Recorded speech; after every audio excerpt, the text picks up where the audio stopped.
Apa kabar saudara? Mudah-mudahan selalu sehat dan terus bersemangat. Saatnya Anda menyaksikan Berita Banten. Bersama saya, Arina Syaumita. Sejumlah berita menarik seputar Banten akan kami sajikan untuk Anda. Berikut 3 berita utama hari ini. Bayi 2 bulan diserang monyet liar.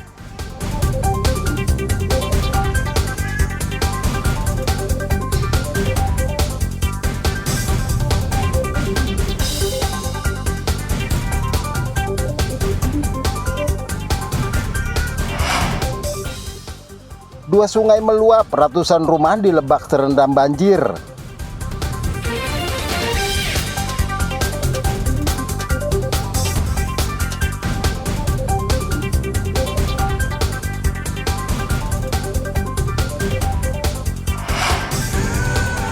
Peringati Hardiknas, Dinas Pendidikan gelar pameran hasil karya siswa.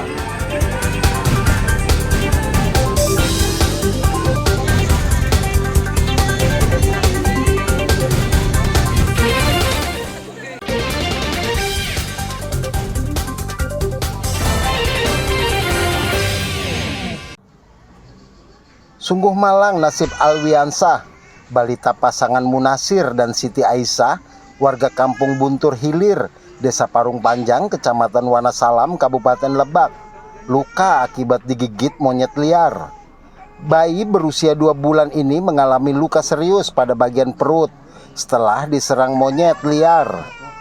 Usai kejadian, korban langsung dibawa ke puskesmas terdekat untuk mendapatkan pertolongan. Karena lukanya cukup serius, korban kemudian dirujuk ke Rumah Sakit Umum Daerah Malingping. Namun di rumah sakit tersebut, korban kembali tidak dapat penanganan karena minimnya peralatan.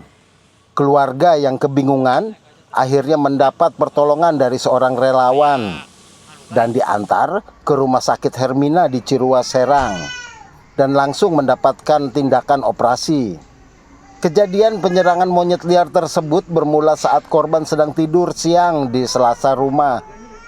Saat itu Alwiansah tidur seorang diri karena ayahnya sedang menjemur padi dan sang ibu sedang melaksanakan salat duhur. Orang tua korban tiba-tiba dikejutkan dengan suara tangisan korban. Bahkan setelah digigit, posisi tubuh korban sudah berada di tanah. Di doangna ditarik gitulahnya. Si monyet mah tos dicakarnya, tapi tos ngalesotkeun eta tina orok mah cakarana. Terus eta larina ka mana monyet eta? Arana mah ka dieu ka sisi cai eta Cilangkap.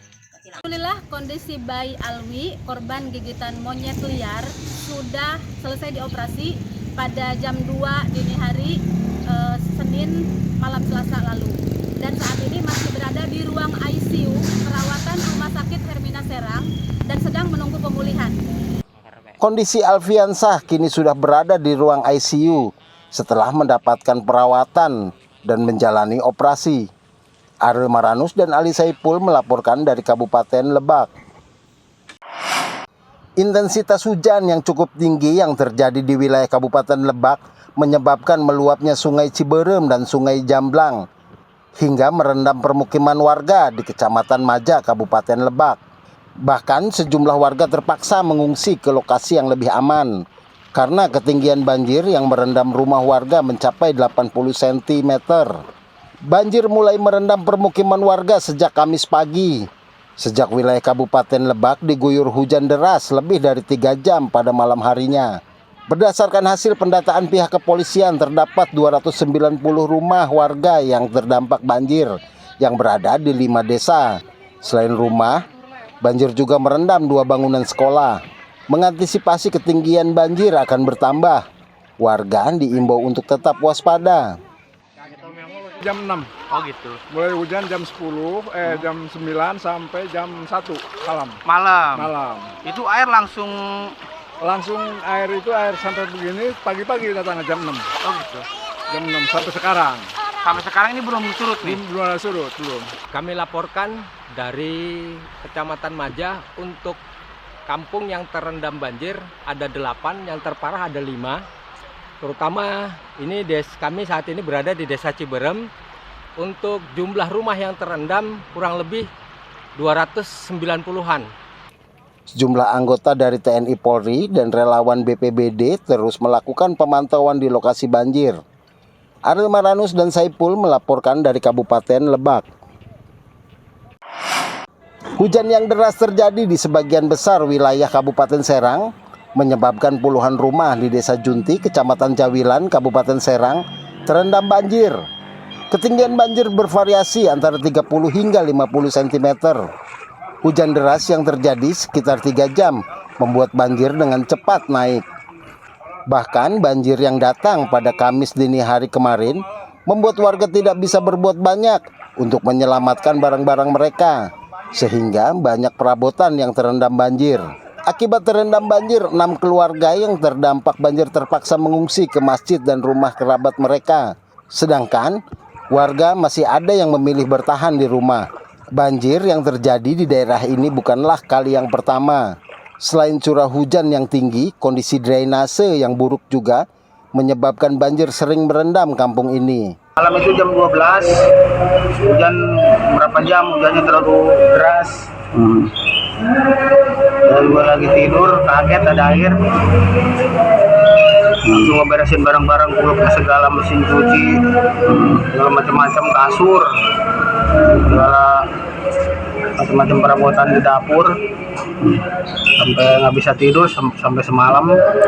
Hujan jam berapa Pak malam? Hujan mulai jam 10 sampai jam setengah 1 Malam Pak, sampai jam sekarang pagi belum begitu air surut. Masih kira-kira setengah meter. Kalau penyebabnya apa nih karena banjir begini? Penyebabnya mungkin ini dari tiap pabrik dari sono, tiap pabrik ke sini, halnya waktu tadi di sini penampungannya airnya kurang begitu besar Pak, jadi agak lambat, jadi mengendap di sini di kampung saya begitu Pak. Warga berharap agar pihak terkait bisa memperbaiki drainase di kampung mereka agar banjir tidak kembali datang. Selain itu, banyak perusahaan juga yang menyebabkan daerah resapan air hilang berubah menjadi bangunan pabrik. Ariel Maranus dan Ahmad Sayuti melaporkan dari Kabupaten Serang. SW, kakek berusia 53 tahun yang sehari-hari berprofesi sebagai pengepul barang bekas, ditangkap unit perlindungan perempuan dan anak Polres Serang karena diduga melakukan pelecehan kepada anak sesama jenis yang masih di bawah umur. Berdasarkan pengakuan pelaku, pelecehan seksual tersebut sudah dilakukan sebanyak 4 kali dan dilakukan di tempat pelaku biasa mengumpulkan barang bekas. Kasus tersebut bermula saat korban yang berusia 15 tahun berniat ingin membantu membersihkan barang bekas dengan tujuan mendapatkan uang. Namun pelaku kemudian membujuk korban untuk memenuhi semua keinginan pelaku dengan iming-iming mendapatkan uang sebesar Rp150.000. Korban sempat menolak, namun pelaku terus membujuk. Bahkan saat melakukan pelecehan seksual, pelaku sengaja merekam dengan menggunakan ponsel dan menyebarnya ke media sosial. Pak, udah ngelakuin berapa kali Pak? Ngelakuin 4 kali, tapi enggak main gitu maksudnya. Itu dilakuin di mana? Dilakukan di gubuk Pak, gubuk saya sendiri. Di mana tuh? Di kampung pesisir Desa Pedalaman. Sekarang gimana? Nyesel apa gimana? Ini saya minta ampun Pak. Udah saya mau tobat sama istri, pengen ketemu sama istri sama anak, terus terang aja. Punya anak berapa? Punya anak 2 Pak. Kasus tersebut terbongkar setelah video yang disebar pelaku dilihat oleh keluarga korban. Polisi berencana akan melakukan pemeriksaan kejiwaan kepada pelaku. Dari situ korban diiming-imingi oleh pelaku untuk membantu dia mengumpulkan barang-barang bekas seperti botol dan semacamnya. Lalu setelah disuruh untuk makan itu, dia ditambahkan lagi upah, tapi dengan catatan harus mau memuaskan nafsunya. Dan akhirnya korban tersebut mau, dan akhirnya mereka melakukan hal tersebut. Hingga saat ini polisi masih melakukan pendalaman untuk memastikan ada tidaknya korban lain. Akibat perbuatannya, pelaku dijerat dengan Undang-Undang Perlindungan Anak dengan ancaman 15 tahun penjara. Ariel Maranus dan Ahmad Sayuti melaporkan dari Kabupaten Serang.